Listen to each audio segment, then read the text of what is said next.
எனக்கு அன்பான கர்த்தருடைய பிள்ளைகளே, இந்த கால வேளையில கர்த்தர் உங்களுக்கு சில காரியத்தை கற்றுக் கொடுக்க விரும்புறார். நீங்க ஊழியர் செய்யற பிள்ளைகள், குடும்பத்துல இருக்கிற பிள்ளைகள், அதுபோல இன்னைக்கு தேவ அபிஷேகத்தினால நடத்தப்படுற பிள்ளைகள் இருப்பீங்க. ஆனா இந்த வசனங்கள் உங்களுக்கு தெரிஞ்சிருக்கலாம். ஆனாலும் திரும்பவும் அந்த கர்த்தர் உங்களுக்கு இந்த காலை வேளையில பேச விரும்புறார். சங்கீதத்துக்கு எழுதின புஸ்தகம் 39வது அதிகாரம் 2, 3, 4வது வசனத்துல நீங்க பாத்தீங்கன்னா தாவீது சொல்றாரு, நான் மௌனமாகி ஊமையனா இருந்தேன், நலமானதையும் பேசாமல் அமர்ந்திருந்தேன், ஆனாலும் என் துக்கம் அதிகரித்தது, என் இருதயம் எனக்குள்ளே அனல் கொண்டது, நான் தியானிக்கையில் அக்கினி மூண்டது, அப்பொழுது என் நாவினால் விண்ணப்பம் செய்தேன். அல்லேலூயா. நல்லா கவனிக்கிறீங்களா? பாருங்க, சில இடத்துல நம்ம மௌனமா இருக்க வேண்டிய ரொம்ப ரொம்ப அவசியம். நல்லது பேசுறதுக்கு நமக்கு வாய்ப்பு இருக்கும், அந்த நல்லதே கர்த்தருடைய அபிஷேகத்தை இழக்கிறதுக்கு பிரதான காரியமா இருக்கு.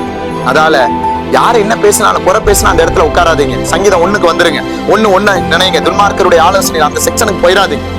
நல்லதே சொல்ல இருந்தா கூட தேவ சித்தமா இருந்தா நீங்க அந்த இடத்துல சொல்லுங்க. அதை கேட்கலையா விட்டு ஒதுங்கிருங்க. உங்க அபிஷேகத்தை காத்துக்கொள்ளுங்க, உங்களுக்கு கொடுத்த தரிசனத்தை காத்துக்கொள்ளுங்க. தாவீது சொல்றாரு, நான் சில காரியத்தை நான் பேச விரும்புறேன், ஆனாலும் என்னால முடியல. ஆனா அதை நான் தியானிக்கும் பொழுது, வேதத்தை பாருங்க, நான் படிக்கும் பொழுது எனக்குள்ள இருக்கிற ஆத்துமா அனல் கொள்ளுது, ஆவிக்குரிய வாழ்க்கையில பலனடைய கிருபை செய்துன்னு இங்க தாவீது எழுதுறாரு. அதால உங்க நாவை நீங்க இழுத்து பூட்டிருங்க. தரிசனம் உங்களுக்கு செயல்படணும், தேவ சித்தத்துல ஓடணும். எல்லாரும் ஊழியம் தொடங்குறாங்க, எல்லாரும் போறாங்கன்னு அவங்கள பார்த்து ஓடாதீங்க. தொடக்கம் நீங்க ஆரம்பம் அற்பமா இருந்தாலும் முடிவு மகிமையோட ஓடி முடியும். பாதி வரை ஓடிட்டு பாதிக்கு அப்புறம் உங்களால ஒரு ஆத்மா ஆசீர்வதிக்கப்படல, சபையில ஒண்ணும் இல்ல, உங்க வாழ்க்கையில ஒண்ணும் கிடையாது, ஒண்ணுமே இல்ல, பிரயோஜனமே கிடையாது. மனுஷங்களுக்கு வேணா வெளியில நம்ம சொல்லிக்கலாம்.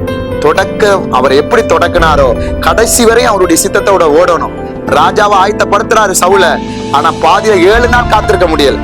பாருங்க, 7 நாள் காத்திருக்க முடியல. கழுதையை தேடி போகும் பொழுது அவர் எப்படி இருந்தாரு? ஆனா தாவீது தொடங்கும் பொழுதும் சரி, முடிக்கும் பொழுதும் சரி, கர்த்தரோட இருந்ததாலதான் இன்னைக்கு சங்கீதத்தை நம்ம படிக்கிறோம். அதால தொடங்கினவருக்கு நீங்க முழுசா ஓடணும்னா உங்க நாவை இழுத்து போட்டுங்க. நல்லதா இருந்தா கூட பேசாதீங்க, அதுக்கு செபத்தோட இருங்க.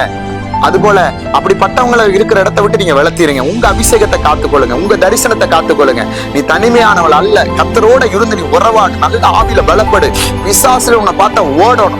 அந்த 9 வரங்களை பெற்றுக் கொள்றதுக்கு நீ திறப்புல நில்லு. கர்த்தர் உன்னை கொண்டு பெரிய காரியத்தை செய்வாரு. சங்கீதம் 39 இந்த காலை வேளையில படிங்க. ஆவியானவர் இன்னும் உங்களுக்கு என்ன செய்வார்? மனக்கண்களை திறந்து உங்க மூலமா அநேகருக்கு அந்த வசனத்தை வெளிப்படுத்துவாரு. கர்த்தரோட இருங்க, கர்த்தருடைய சித்தத்தை செய்யுங்க, அவர் விருப்பத்துக்கு ஒப்பு கொடுங்க, உங்களை தாழ்த்துங்க. கர்த்தர் உங்களை கொண்டு பெரிய காரியத்தை செய்வார். God bless you.